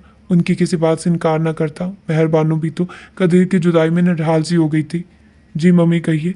हसन उनके कमरे में उनके बेड पर बैठा हुआ था, जबकि मेहरबानू नीमदराज उजड़ी सूरत में लेटी हुई थी। हसन हौले हौले उनकी टांगें दबा रहा था। जब से उस लड़की का इस घर में नाम लिया जाने लगा, हमारी तो समझो कम बख्ती ही आ गई। पहले तुम्हारी डैडी मुझसे लड़ते रहे, हालांकि हमारी कभी शादी के बाद लड़ाइयाँ नहीं हुई जैसे और मियाँ बीवी की होती हैं। मगर न जाने वो मनहूस ऐसी हमारी ज़िंदगियों में आई कि हमारे घर में फसाद सा पैदा हो गया। और अब शादी की डेट करीब थी तो मेरा शौहर खा गई। हसन, मुझे ये लड़की बहुत मनहूस लगती है। वो खौफजदा मगर किसी कदर मुतनफिर लहजे में बोली। हसन लब भींच कर रह गया। जो भी था, ये रिश्ता उसके बाप ने जोड़ा था और हसन उसे तोड़ना नहीं चाहता था। वैसे भी उसकी माँ की जालिम सोचों के पीछे उस मासूम का क्या कसूर जिसे उसके नाम किया गया था। मम्मी प्लीज़, आप पढ़ी लिखी होकर कैसी बातें कर रही हैं? हसन को माँ को टोकना पड़ा। क्या मतलब कैसी? तुम्हें खुद नजर नहीं आ रहा? हसन, मैं अब और कोई नुकसान बर्दाश्त नहीं करने की आयल। तुम तुम उस लड़की को तलाक दो। माँ की बात पर वो शजदर कितने ही लम्हे बेयकीनी से उन्हें देखता रहा, जो दाया बाजू माथे पर मोड़कर टिकाए उससे नजरें चुरा रही थी। आप जानती भी हैं कि आप क्या कह रही हैं? हसन उन्हें उनकी जालमाना सोच का एहसास दिलाना चाहा। क्या बुरा कर रही हूँ मैं? तुम्हें और खुद को उसकी नहुसत से बचाना चाहती हूँ, इसमें क्या बुरा है? वो झटके से सीधी बैठती हुई चिल्लाई, मम्मी, मौत जिंदगी अल्लाह के हाथ में है, हम बंदों का इसमें क्या कसूर? हसन ने मोहब्बत से उन्हें समझाना चाहा। मैं तुम्हें कह रही हूँ कि मैं कोई और बात नहीं जानती, बस ये लड़की अब हमारी जिंदगियों में नहीं रहेगी। कल को तुम्हें या मुझे कुछ हो जाए तो, और वैसे भी अभी तो वो इस घर में आई नहीं, तो तुम्हारी तरफदारियां ख़त्म नहीं हो रही। जब वो आ जाएगी तो तुम तो माँ को पूछोगे भी नहीं कि जिंदा है या मर गई। वो एक ही सांस में बोलती चली गई। अजीब हिस्टेरिक हो रही थी। मम्मी प्लीज़ मम्मी, अपनी बीवी को बगैर किसी वजह के कैसे तलाक दे दूँ? ये गुनाह है। हसन के चेहरे पर अंदरूनी तकलीफ के आसार बआसानी पड़े जा सकते थे, मगर वो कैसी माँ थी जो अपनी औलाद के चेहरे पर रकम अजियतों की तहरीर नहीं पढ़ पा रही थी। मैं उसे इस घर में और अपने नज़दीक बर्दाश्त नहीं कर सकती। तुम उसे तलाक नहीं दोगे तो तुम भी इस घर से दफ़ा हो जाओ, मगर मैं उसे यहाँ कभी नहीं लाऊंगी। वो डाइन है, मुझे भी खा जाएगी। उनके चलाने में इजाफा हो चुका था। उससे ससन पर आंखें निकालती वो उसे अपना फैसला सुना रही थी। मत करिए मम्मी ऐसे, अब आप ही तो मेरा सब कुछ है, आपको कैसे छोड़ सकता हूँ? वो बेबसी से बोला। माँ उसे समझने को तैयार नहीं थी। मुझे नहीं छोड़ सकते तो उसे छोड़ दो, तुम्हें एक का इंतखाब करना पड़ेगा हसन। मैं इस लड़की को तुम्हारी और अपनी ज़िंदगी में हरगिज़ आने नहीं दे सकती। वो अज़ानी अंदाज में बोली। मम्मी, वो मेरी ज़िंदगी में आ चुकी है, ये डैडी का फैसला था, मुझे ये बहुत मुकद्दम है। हसन ने उन्हें कंधों से थाम कर समझाना चाहा, मगर वो मछली की तरह उसकी गिरफ्त से तड़प कर निकली। जो जिंदा है तुम्हें उसके कहे की परवाह नहीं, जो मर गया है उसके फैसले को लेकर पीटते रहो। ना तुम्हारे बाप ने सुनी थी, ना अब तुम सुन रहे हो। ठीक है, कल सुबह अपना सामान बांधो और चले जाओ यहाँ से, हमेशा हमेशा के लिए। वो सुर्ख चेहरा लिए गुस्से से बोली। हसन हाथों पर सर गिराए बेबसी की तस्वीर बना हुआ था। वो ये रिश्ता तोड़ना नहीं चाहता था। वो निकाह के बाद चंद एक बार रफिया से मिला था। वो बहुत प्यारी लड़की थी, मासूम सी। कदीर की वफात पर वो चंद दिन उनके ही घर में रह रही थी। हसन का चंद एक बार उससे आमना सामना हुआ था। उसकी आंखों में मौजूद अपने लिए मोहब्बत वो देख चुका था। उसे चेहरे पढ़ने का फ़न आता था और रफ़िया के चेहरे पर वाजे उसकी मोहब्बत देखी और पढ़ी जा सकती थी। हसन को वो कहीं से बुरी नहीं लगी थी। मम्मी आप, वो बात पूरी भी ना कर पाया कि मेहरबानों ने हाथ उठाकर उसे खामोश करवाया। मैं या तुम्हारी नाम नेहात बीवी। हसन की जानिब देखने की बजाय बाल जानिब चेहरा मोड़े वो पथरीले तासुरात समेत बोली। हसन कितनी ही देर खामोश रहा। सिर्फ आप। अंदर की जंग से थक हार कर उसने माँ का इंतखाब किया। शोर था कि अंदर बढ़ता जा रहा था। मेहरबानों ने खुशी और हैरत के तासुरात लिए उसे देखा, फिर खुद से लगाते खुशी से खनखनाती आवाज़ में गोया हुई। मुझे पता था मेरा बेटा मेरा मान रखेगा। हसन ने तकलीफ से आंखें मीच ली। दिल में हज़ार बार अल्लाह से माफ़ी मांगी। इंसान कैसे किसी को पल में हकीर और पल में अर्श पर बिठाता है, मगर अल्लाह तो सब देख रहा होता है। वो मेहरबानों जिस बात से खौफ ज़दा थी कि रफ़िया के आते ही वो मर जाएगी या हसन को कुछ होगा, हसन के रफ़िया को तलाक भिजवाने के ठीक एक हफ्ते बाद हमेशा की नींद जा सोई। हसन का सदमे और गम से बुरा हाल था। वो खौफ जो उसे किसी इंसान के वजूद से था, वो खौफ अल्लाह ने हकीकत के रूप में उसके सामने ला खड़ा किया, मगर किसी इंसान के तवस्सुत से नहीं बल्कि किस्मत के रूप में। होता वही है जो इंसान की किस्मत में है। किसी के होने या ना होने से कोई फ़र्क नहीं पड़ता। माँ की वफात से संभलते ही हसन ने सब कुछ वाइंड अप किया। उसका एक दोस्त दुबई में था। उसने हसन को दुबई बुला लिया। वो खुद भी इस तकलीफ के माहौल से निकल जाना चाहता था। उसे लगता था एक बेकसूर की आह लग गई है, इसीलिए वो पाकिस्तान और अपने घर में मुतमईन नहीं था। दुबई जाकर दोस्त ने ही ज़बरदस्ती रईद की माँ से हसन की शादी करवाई, और वो भी रईद की पैदाइश के कुछ लम्हों बाद हसन की ज़िंदगी से चली गई। हसन की ज़िंदगी जामिद हो चुकी थी और अपना गुबार उसने एक दिन रईद के सामने खोल दिया। रईद ज़बरदस्ती पाकिस्तान आया था और बाप को कह कर गया था कि आप वहाँ आएंगे और अपने खौफ से छुटकारा पाएंगे। हसन को दुबई में पता चला था कि रफ़िया की शादी उसकी माँ ने किसी नशे से करवा दी है, और रफ़िया के साथ होने वाली इस ज़्यादती का कसूरवार वो खुद को गर्दानता था। बाबा आप फ्रेश हो लें। रईद मुतीबा की परेशानी भांप चुका था, जो अभी तक कंफ्यूज थी कि रईद के वालिद को उसकी माँ कैसे जानती है और वो कौन सा जुल्म है जिसकी वो बात कर रही है। हसन रफ़िया के सामने इतने शर्मिंदा क्यों है? मुतीबा ने एक तिरछी नज़र रईद पर डाली। यकीनन ये हर बात से वाकिफ़ था। फिर उलझी निगाह माँ के पुरसुकून चेहरे पर डाली। जाता हूँ बेटा। हसन और रफ़िया अभी भी रूबरू खड़े थे, और उनके साथ खड़े रईद और मुतीबा भी एक दूसरे के रूबरू खड़े थे। मगर इससे पहले मुझे माफ़ी मांगनी है। मुझे माफ़ कर दो रफ़िया। खुदा गवाह है कि मैं वो सब करने के बाद एक पल भी सुकून से नहीं रह सका, और मम्मी जिन्होंने ज़बरदस्ती मुझसे वो गुनाह करवाया, वो अपने शक और वसवसों समेत एक हफ्ते बाद ही मनो मट्टी तले जा सोई। वो हाथ जोड़े न आंखें लिए रफ़िया से माफ़ी मांग रहे थे। हसन ऐसे मत कहिए। हाँ, उस अजियत से तब निकलना आसान नहीं था, मगर अब वो माजी की बातें हो गई हैं। मुझे इन पर अब कोई तकलीफ़ महसूस नहीं होती। आप ये सब मत करिए। मुझे आपकी माँ से भी कोई शिकवा नहीं। यकीनन बच्चों के लिए माँ बाप के फैसले ही अहमियत के हामिल होते हैं। मामू की वजह से आपने निकाह किया और माँ की वजह से तलाक, मगर मुझे आपसे अब कोई शिकवा नहीं। मुतीबा उलझी नज़रों से माँ की बातें सुन रही थी। रईद उसके तासुरात बहुत गौर से देख रहा था। एकदम न जाने उसे क्या हुआ, मुतीबा का हाथ थाम कर बैरूनी हिस्से की जानिब चल पड़ा। हसन और रफ़िया ने उसका निकलना महसूस नहीं किया। माजी और हाल के संगम ने उन्हें ऐसा बौखला दिया था कि वो रईद की हरकत को नोट न कर सके। दोनों चंद लम्हों के लिए ये भूल गए थे उनके इर्द गिर्द उनके अलावा भी कोई है। जबकि मुतीबा ने रईद की हरकत पर हैरत से उसे देखा। वो तो माँ और हसन की अनकही कहानी को ही समझने की कोशिश कर रही थी कि रईद ने उसका हाथ थामकर उसे और भी बौखला दिया। क्या कर रहे हैं आप? आखिर वो दबे दबे लहजे में चिल्लाई।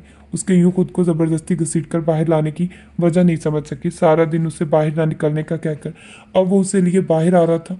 मगर ये देखकर इत्मीनान हुआ कि उसे एक पिलर के साथ ऐसे खड़ा किया कि कोई मुतीबा को देख नहीं सकता था और खुद उसके सामने उसके मद्दे मुकाबिल आ खड़ा हुआ, मगर उसका हाथ नहीं छोड़ा। मुतीबा की सब हसियात उस हाथ में सिमट आई जो रईद के हाथ में था। उन दोनों को इस वक्त हमारी ज़रूरत नहीं है। वो अपने माजी के औराक खंगाल रहे हैं, जहाँ एक शख्स की कोताहियाँ और दूसरे का सब्र दर्ज है। उन्हें माफ़ी तलाफ़ी के अमल से गुजर लेने दें, फिर हम उनके पास चले जाएंगे। सुकून से उसका हाथ छोड़कर सीने पर बाजू लपेटते हुए उसने मुतीबा के सवालों के जवाब देने के लिए खुद को तैयार किया। मगर मेरी अम्मी का आपके वालिद से क्या रिश्ता है? और ये निकाह और तलाक की क्या बात है? मुझे आपके चेहरे से लग रहा है कि आप सब जानते हैं। मुतीबा ने मशकूक नज़रों से उसे देखा। रईद हल्का सा कहका लगा गया। चेहरे पढ़ने आ गए हैं आपको? अभी तो मेरी संगत में रही भी नहीं। रईद की गहरी नज़रों से बचने के लिए उसने हमेशा की तरह नज़रें दूसरी जानिब मोड़ी। जाहिर है कोई भी आपके चेहरे से बआसानी समझ सकता है कि आप सब जानते हैं। मेरी तरह हॉन्क नहीं लग रहे। मुतीबा बिगड़े लहजे में बोली। रईद की जानदार मुस्कुराहट कुछ और गहरी हुई। आपको कैसे पता आपका चेहरा हॉन्क लग रहा है? मेरी आंखों में नज़र आ रहा है क्या? वो रईद से ऐसी बात की तवक्को करना नहीं चाहती थी, मगर उन दिनों वो जिस अंदाज में बात करके उससे हैरान कर रहा था, अब वो इससे हर तरह की तवक्को करती थी।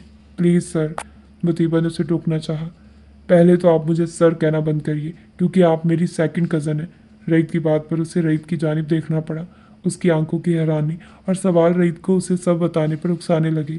जी, आप मेरी कज़न हैं। रईद ने बिना कहे उसका सवाल समझते अपनी बात की तस्दीक की। ये सब क्या है? अगर आप सब जानते हैं तो मुझे बताइए प्लीज़, मुतीबा ने आखिरकार बेचारगी से कहा। कहानी थोड़ी लंबी है।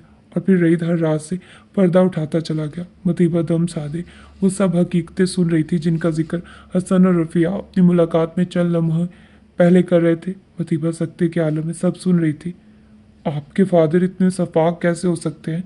खुश होंठों पर जबान फिरते वो बदिक्कत बोली तो लहजा नम था। रईद जो सब बताकर चेहरा नीचे किया था, जैसे अपने बाप के इक़दाम पर नादिम हो।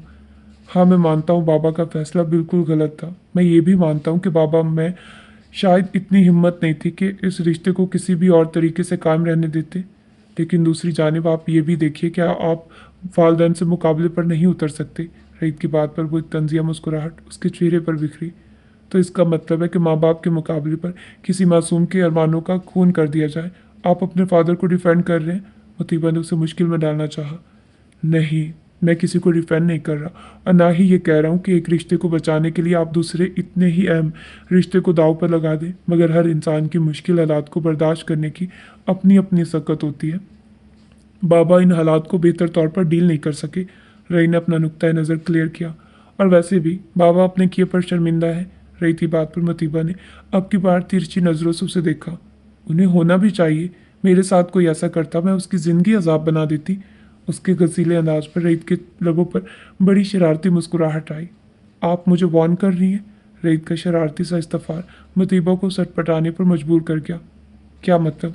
बोलपन से पूछा, जो मसनूई था, और रईद जैसे बंदे से अपनी असल कैफियत छुपाना मुश्किल ही नहीं नामुमकिन था।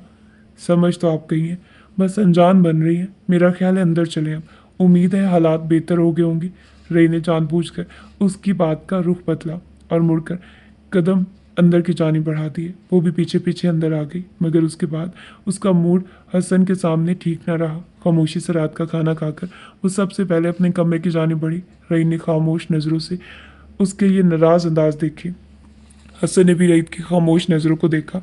उन्हें समझ आ गई थी कि रईद मतीबा को सब हकीकत बता चुका है, इसीलिए उसका रवैया खिंचा खिंचा सा था। रफ़िया जिस लम्हे कमरे में आई, मतीबा बेड पर बैठी टांगे मोड़कर सीने से लगाए। उनके गिर्द बाजू बांधे थोड़ी घुटनों पर रखे किसी गहरी सोच में थी। खटके की आवाज़ पर माँ के तमानियत भरे चेहरे पर नजर डाली। हम कल यहाँ से कहीं और चले जाएंगे। न जाने वो दिल में क्या ठाने बैठी थी। क्या मतलब, क्यों? वो नासमझी से उसे देखने लगी। बेड पर बैठकर उसका रुख अपनी जानिब किया, जो चेहरा मोड़े दूसरी जानिब किसी गैर मरई नुक्ते को घूर रही थी। मेरी वजह से आप एक ऐसे शख्स के करीब रहे जिसकी वजह से आप इन हालों को पहुंची हैं। मुझे ये कभी भी गवारा नहीं अम्मा। मैंने आपको और अब्बा को हमेशा सुख देने का सोचा, लेकिन मुझे नहीं पता था कि अब्बा को तो सुख देने का मौका नहीं मिलेगा और आपको मैं अपनी वजह से दुखों से दो चार नहीं करना चाहती। उसका कतियत भरा अंदाज उनके होंठों पर मुस्कुराहट ले आया। मैं जानती हूँ तुम बहुत एहसास करने वाली बेटी हो। बेटा, तकलीफ वहाँ होती है जहाँ पुराने दुखों को सीने से लगा कर रखा जाए, जबकि मैंने तो इस दुख को तुम्हारे बाद कभी महसूस तक नहीं किया। रफ़िया अपने हमेशा वाले ठंडे ठार लहजे में बोली, अम्मा प्लीज़, मैं ऐसे शख्स का सामना भी नहीं करना चाहती जिसने मेरी माँ को इतने दुख पहुँचाए हैं। वो नफ़ी में सरे लाती अपनी बाट पर डटी रही। वतीबा, बेटे लोगों को माफ़ करना सीखते हैं। जब मैंने उसे माफ़ कर दिया तो तुम्हारा उससे बदला लेने का कोई जवाज़ ही नहीं। रफ़िया ने उसे सरजनिश की। और वैसे भी अगर वो सब मेरी ज़िंदगी में नहीं होता तो अल्लाह मुझे इतनी प्यारी बेटी से कैसे नवाजता। रफ़िया न जाने उसे बहला रही थी या वाकई उन्हें कोई गम नहीं था। वतीबा ने हसरत से माँ के पुरसुकून चेहरे को देखा। अल्लाह ने तुम्हारा रईत का जोड़ लिखा था, इसीलिए उसने ये सब हालात पैदा किए। रफ़िया की इस कदर मस्बत बात पर वो जितना शश्तर होती कम था।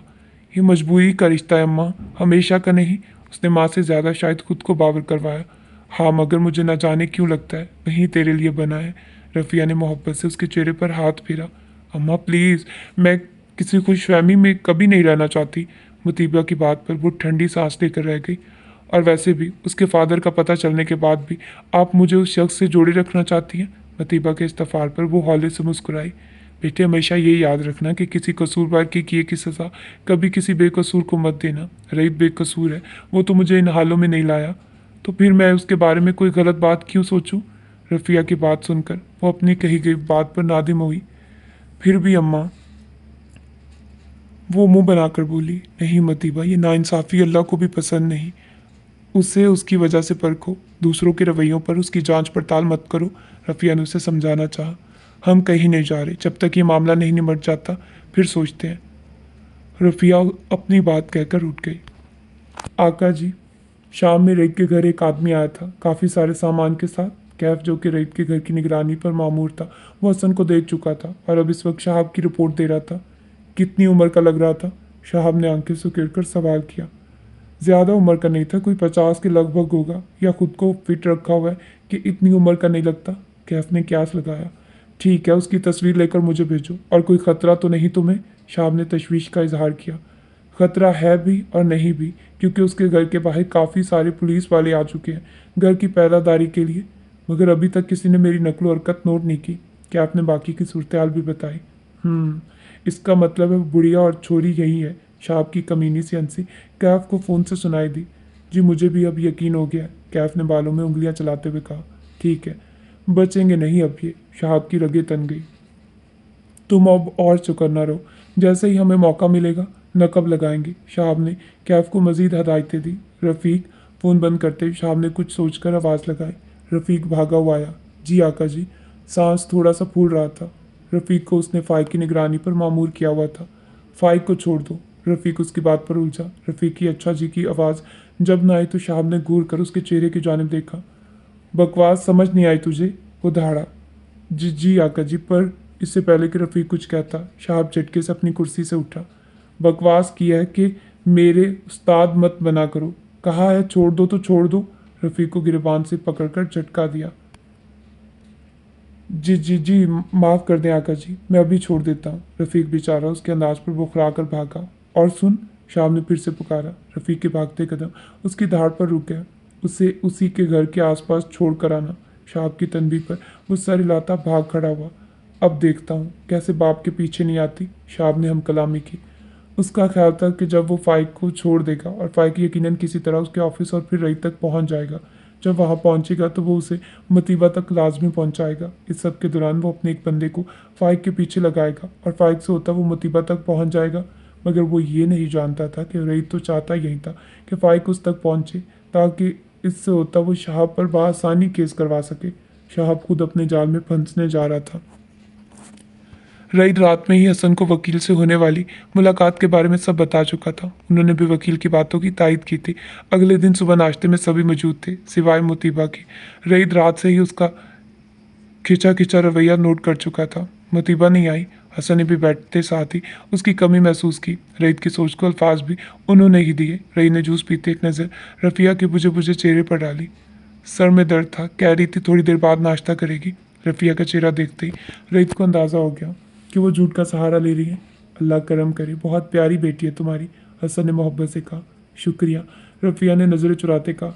मैं देख लूँ मतीबा को? हसन अखबार खोलकर सुर्खियां पढ़ रहे थे। रफ़िया खामोशी से टोस्ट पर जैम लगाकर खाने और कुछ सोचने में मसरूफ़ थी जब रईद की इजाज़त लेने वाले अंदाज पर चौंकी, और चौंक तो हसन भी गए थे। बेटे के अंदाज उन्हें बहुत कुछ सोचने पर मजबूर कर रहे थे। हाँ हाँ, देख लो, रफ़िया ने अकला कर कहा। रईद मुस्कुराहट दबाता अपनी कुर्सी घसीट कर उठा। मतान से चलता रफ़िया और मतीबा के मुश्तरका कमरे की जानिब आया। हाथ बढ़ाकर बंद दरवाजे पर नॉक किया। मतीबा जो बेड पर बैठी मोबाइल पर फेसबुक खोले बैठी थी, नाक की आवाज़ पर यही समझी कि सलमान होगा। क्या मसला है सलमान? अम्मी को कहा है ना कि मैंने अभी नाश्ता नहीं करना, तुम क्या लेने आए हो? अंदर से कोफतज़दा लहजे में मतीबा यकीनन सलमान को लताड़ रही थी। रही ने मुस्कुराते लोगों से फिर से दरवाज़ा नॉक किया। आ जाओ, चैन नहीं तुम्हें के? गुस्से से गालबन सलमान को अंदर आने की इजाज़त दी, मगर दरवाज़ा खोलकर अंदर आने वाले को देखकर बाकी के अल्फाज मुंह में रह गए। जल्दी से बेड से उठी, दुपट्टा ठीक किया। आप? जी पता चला था तबीयत काफ़ी ख़राब है, सोचा खैर खैरियत पता कर लूँ, मगर यहाँ तो गरज चमक के आसार हैं। रईद ने अंदर आते मुस्कुराहट दबाते उसके कुछ देर पहले के जलाली अंदाज पर चोट की। जी बस सर में दर्द है। मैं तो यही समझी कि सलमान होगा, इसीलिए मतीबा ने बात बनाई। माथे पर उसके होंठों में छुपी मुस्कुराहट देखकर बल पड़े। सर में दर्द है तो नाश्ते की करके दवाई लें और फेसबुक और व्हाट्सएप पर ऑनलाइन रहने की बजाय खामोशी से सो जाइए। रईद कुछ देर पहले उसे व्हाट्सएप पर ऑनलाइन देखा था और एक नज़र उसके बेड पर पड़े मोबाइल पर डाली जहाँ फेसबुक खुला हुआ था। जी मैं कर लूँगी नाश्ता, उसने जान छुड़ाने वाले अंदाज में कहा। रईद 2 कदम आगे बढ़ा। मतीबा ने अचंभे से उसे करीब आते देखा। जब आंटी माफ़ कर चुकी है तो आपकी नाराज़गी कोई मायने नहीं रखती, बिन कहे उसका हाल जानने वाला ये शख्स मतीबा को उलझने पर मजबूर करने लगा था। मैं किसी से नाराज़ नहीं, सर झुकाकर मुजरिमों की तरह कहा। मेरा ख्याल था कि आप जैसी बातमाल लड़कियां झूठ नहीं बोलती। रही ने उसके झुके सर को मुस्कुराती नज़रों से देखा। न जाने क्यों धीरे धीरे वो धड़कनों के हमरा धड़कने लगी थी। मसलियत के तहत बोले जाने वाला झूठ झूठ नहीं होता।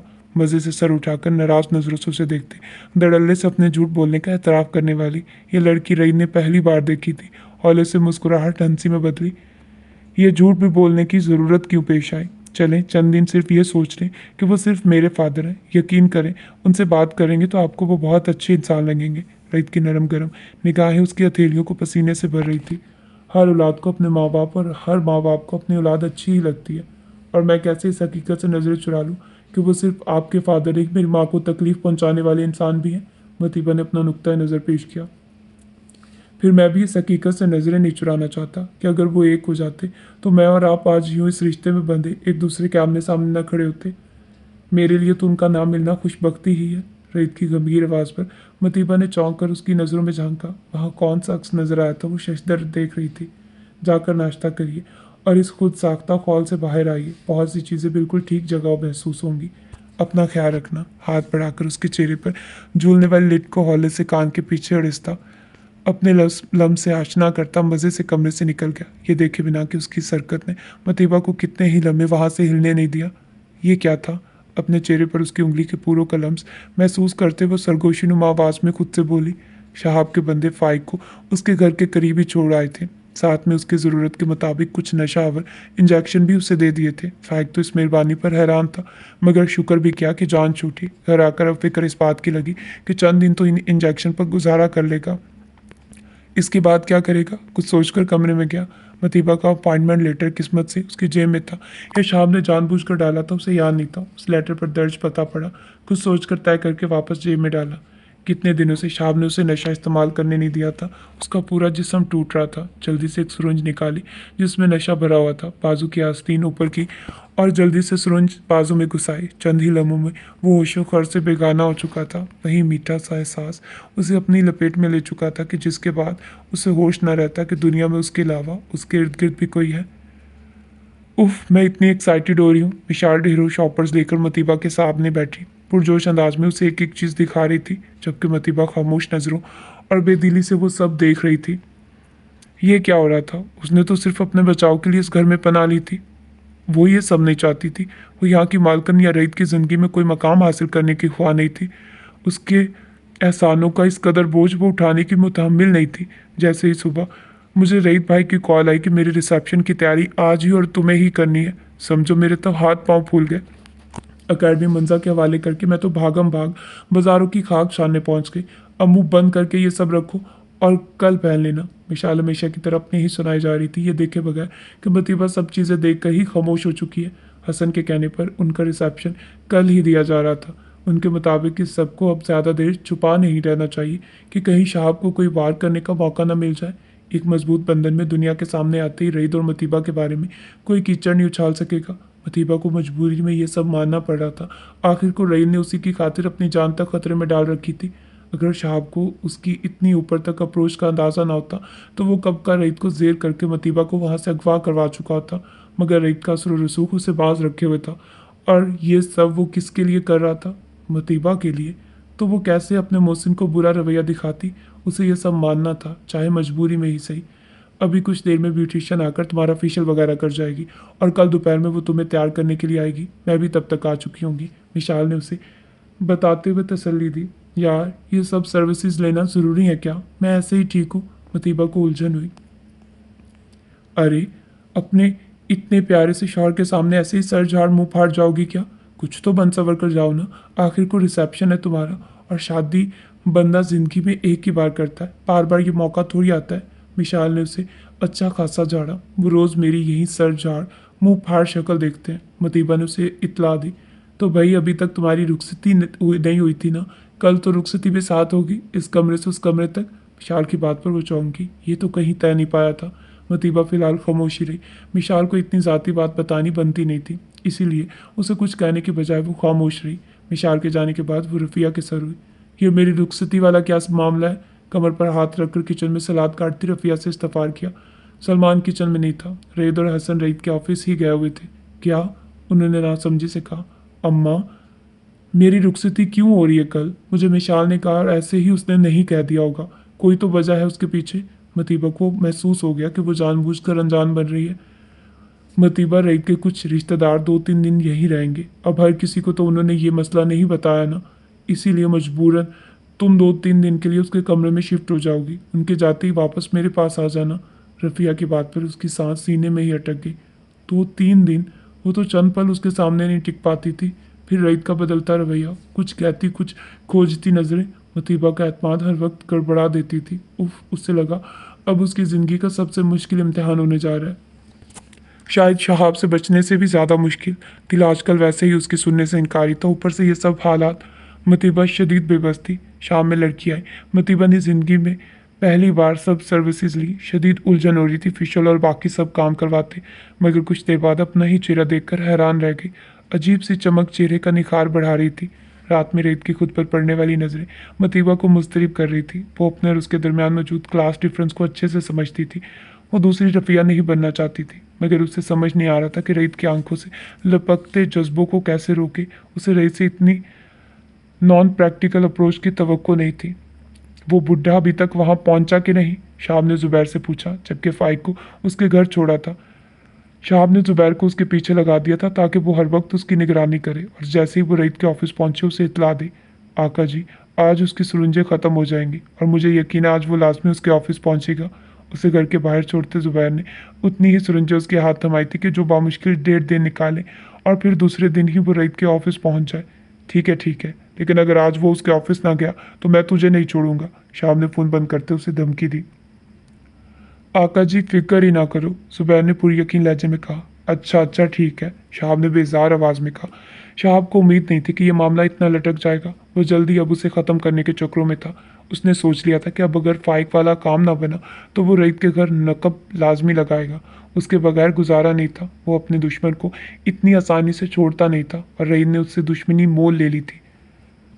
अगले दिन रईद ने ऑफिस से छुट्टी ले रखी थी। चंद मेहमान सुबह में ही आ गए थे। ये सब रईद के ननियाली थे जो दुबई से आए थे। सबको फ़ोन पर ही इत्तला दी गई थी और वजह ये बताई गई थी कि हसन ने रिश्ता पहले ही कर दिया था और उन्हें अपने ऑफिस के किसी काम पर अर्जेंट 6 माह के लिए अमेरिका जाना था। लिहाजा वो चाहते थे कि रईद की शादी का मामला उनके अमेरिका जाने से पहले निपटा दिया जाए, इसीलिए ये सब अर्जेंट हुआ। सब जानते थे कि हसन एक अमेरिकन एनजीओ में आला ओहदे पर काम करते थे, लिहाजा वो बेहद मसरूफ़ रहते थे। किसी ने भी एतराज़ नहीं किया, बल्कि सब खुशी खुशी शरीक होने पहुंच चुके थे। मिशाल और मुंजा भी सुबह से रईद की तरफ आ चुकी थी। मेहमानों को रिसीव और सर्व वहीं कर रही थी। मतीबा बस एक बार कमरे से बाहर आई, सबसे सलाम दुआ करके वो फिर से अंदर कमरे में बंद हो चुकी थी। या अल्लाह, किस मुसीबत में फंस गई हूँ। उसे इन सब हालात से शदीद उलझन हो रही थी। दोपहर का वक्त भी आ गया। ब्यूटिशियन उसे सजाने संवारने को पहुंच चुकी थी। बाहर से भी शोरगुल की आवाज़ें आ रही थी। मतीबा ने गहरा सांस लेकर एक बार फिर खुद को हालात के धारे पर बहने के लिए छोड़ दिया। खामोश बैठी सामने शीशे में नजर आते अपने अक्स और ब्यूटिशियन के माहिराना हाथों को देख रही थी। ज़हन उस लम्हे बिल्कुल खाली था। उस लम्हे वो डल गोल्ड और मेहंदी रंग के शरारे में और लॉन्ग शर्ट में मलबूस थी। शर्ट और दुपट्टे के किनारों पर पिंक और रेड कलर का बॉर्डर था और इन्हीं रंगों का काम शर्ट और शरारे पर हुआ था। गोल्डन रंग के हमरा जेवर के नाम पर छोटा सा सेट था। फनकड़ी नेकलेस और फनकड़ी की ही शक्ल में झुमके थे। छोटा सा टीका और खूबसूरत सा झूमर लगाए वो कोई और ही मतीबा लग रही थी। उसकी अपनी नज़र खुद पर से नहीं हट रही थी। यकदम आईने में 2 गहरी हेजल आंखें उभरी। मतीबा की पेशानी और कलूद हुई। अभी तो वो उसके सामने नहीं थी, तो दिल की हालत गैर हो रही थी। वो खुद को संभाल रही थी जो मिशाल कमरे में आई। वाह, खुद ही दिल से उसने मतीबा की तारीफ की। चलो भाई, सब तुम्हें देखने को बेचैन है, तुम्हारे दूल्हा समेत। आज तो तुम्हें भाभी कह सकती हूँ। विशाल मुसलसल शरारती लहजा अपनाए उसे तंग करने में मसरूफ थी। मतीबा ने बस एक नज़र उसे देखा। मंजा भी अंदर आ चुकी थी। दोनों की हमराई में मतीबा बाहर लाउंज में आई, जहाँ सब खुश गप्पियों में मसरूफ थे। आंखें झुकाए भी वो बेशुमार नज़रों को खुद पर महसूस कर रही थी, जिनमें सबसे नुमाया रईद की नज़रें थी। किचन के दरवाजे के करीब खड़ा अपने किसी कज़न से बातों में मसरूफ था जब सामने वाले कमरे का दरवाज़ा खुलते मतीबा को मंजा और मिशाल के हमरा बाहर आते देखा। साकित नज़रें दरहम बरहम सान से उस हुस्न के पैकर को देख रही थी। वो इस लम्हे कितनी खूबसूरत लग रही थी। काश एक बार रईद की नज़रों में देख लेती तो शायद उसकी मोहब्बत को एहसान न समझती। हसन और रफ़िया ने बारी बारी आगे बढ़कर उसे प्यार किया। मिशाल और मुंजा ने उसे लाउंज में मौजूद एक सोफे पर बिठाया। भाई साहब, अब आप तशरीफ़ रखेंगे ताकि हम कुछ तस्वीरें ले सकें। हॉफ वाइट शलवार कमीज़ पर ब्लैक बास्केट पहने रईद को मिशाल ने मुखातिब किया। हाथ में थामा जूस का ग्लास किचन की स्लैब पर रख कर बास्केट को हाथों से पहनकर पैर सही करता मुस्कुराहट दबाए मतीबा के साथ पर जमान हुआ। मतीबा सिमट सी गई। किसी और ने यह बात महसूस की हो या नहीं, मगर रईद की तेज़ हसियात ने यह बात मुख्फी न रह सकी। उसके लबों पर मुस्कुराहट रेंग गई। आखिर तुमने अनोखे तर्ज पर शादी करके हम सबको खामोश करवा ही दिया। तलहा जो कि मिशाल का भाई था, रईद को ताना दिए बगैर न रहा। हम जो कहते हैं करके दिखाते हैं, अल्फाज से फिरने वाला बंदा नहीं हूँ। रई ने सोफे की पूछ से टेक लगाकर इत्मीनान से बैठते हुए कहा। मतीबा को लगा ये बात उसने खास मतीबा को सुनाई है। जी जी, मान गए सरकार। अब तेरे हनीमून के लिए वाले एडवेंचर के लिए भी हम तैयार हैं। मतीबा के कान तलहा की बात पर खड़े हुए। रईद कहका लगा कर रह गया। वो भी पूरा होगा, डोंट वरी। रईद ने सर इस बात में हिलाते मुस्कुराहट रोककर बामुश्किल कहा। भाभी को बता चुके हो अपने इरादे, या मैं ही सर्जिकल स्ट्राइक करूं? लगता था तलहा से उसकी काफ़ी बनती है, तभी वो मुसलसल उसे फोकस में रखे हुए था। नहीं जनाब, अभी तुम्हारी भाभी ने मौका नहीं दिया। रईद ने एक नज़र अपने साथ खामोश बैठी मतीबा पर डाली, जिसकी खामोशी उस लम्हे उसे अजीब से एहसास से दो चार कर रही थी। तो सुनिए भाभी, आपके शौहरे नामदार का इरादा हनीमून के नाम पर लोकल बसों पर खज्जल होकर नॉर्दर्न एरियाज जाने का है। वहाँ ये किसी जंगल में कैंप लगाएगा और चंद दिन वहीं रहेगा, जंगली जानवरों के बीच। क्या आप इसका साथ देने को तैयार हैं? तलहा की जगह अब उसके मामू के बेटे ज़ीशान ने रईद का मुतवक्का इरादा बताया। मुतीबा ने नज़र उठाकर उन्हें देखा, जो बड़े शौ इश्तियाक से मुतीबा के तासुरात देखने को बेचैन थे। नहीं, मुतीबा ने यक लफ्ज़ी जवाब देकर उन्हें कहके लगाने पर मजबूर कर दिया। चल बेटा, तू इंसानों वाले हनीमून पर ही जाना। तलहा की हंसी रुकने का नाम नहीं ले रही थी। मुतीबा को उनकी इस हंसी मजाक से चिड़ सी हो रही थी। रईद की नज़रों से उसकी कोफत छुपी नहीं रह सकी थी।